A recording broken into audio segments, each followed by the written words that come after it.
I wanted to talk about some ships in Star Trek canon that don't get enough love, man, don't get enough flowers, and I'm gonna give it to them today because ever since the original series, man, people have always gave flowers and notoriety to the big ships, man, the big space stations, the Enterprise, Voyager, Deep Space Nine. But people seem to forget that when these starships can't go places or when the budget, allows it or the transporters don't work, they got smaller ships. And let's talk about those smaller ships called shuttlecraft because each one of the series has their own noteworthy shuttlecraft, man, that's just iconic in Star Trek canon. And I'm going to talk about one of them, man, and it is from Voyager. I'm going to start off with number three, my number three pick. And that's the Delta Flyer, man, from Star Trek Voyager. See, the reason that the Delta Flyer is my number three pick, one, because it's hybrid technology, it's park board technology, all that kind of stuff.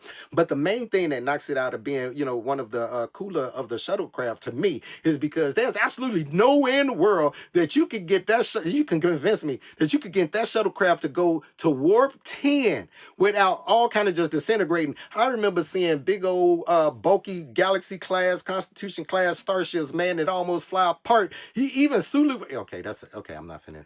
Nothing. Anyway, but here's the thing. Everybody's familiar with the Delta Flyer. Man, this one racist. It's been instrumental, man. It turned people into salamanders. Look, the Delta Flyer is iconic when it comes to Star Trek Voyager. Now, let's go into another one. This was going to be the one from the space station, see, because a lot of people seem to remember the Defiant. But before the Defiant made his debut in Star Trek Deep Space Nine, how do you think they got around? They used runabouts. Yeah, see, the runabout first appeared in the Next Generation, man, but it was greatly explored and used and had all its capabilities showcased in Deep Space Nine. And the most famous of the runabouts in all of Star Trek is the Rio Grande. Rio Grande. It's the Rio Big. It's the big Rio. But anyway, man, look, the Rio Grande, man, has been iconic. It's been a small ship. It's been awesome. But look. Let me tell you what the most iconic shuttlecraft in all of Star Trek canon is, right? And everybody should know what it's gonna be. It's gonna be the Galileo, the OG shuttlecraft from the original series, the first shuttlecraft ever put to Star Trek canon, appearing in the episode. What was it? The Galileo 7. The Galileo 7. What kind of pronunciation was that I was thinking for a second? Man, this shuttlecraft has been like in all the look.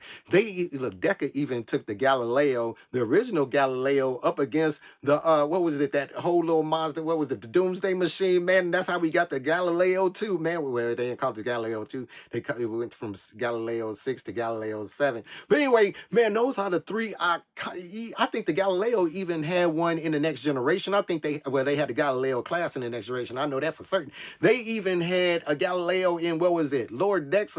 No, Prodigy. Look, man, look, Galileo is an iconic shuttlecraft in Star Trek canon. So to go back over, man, you got at number three the Delta Flyer. You got at number two the Rio Grande, and you got at number one.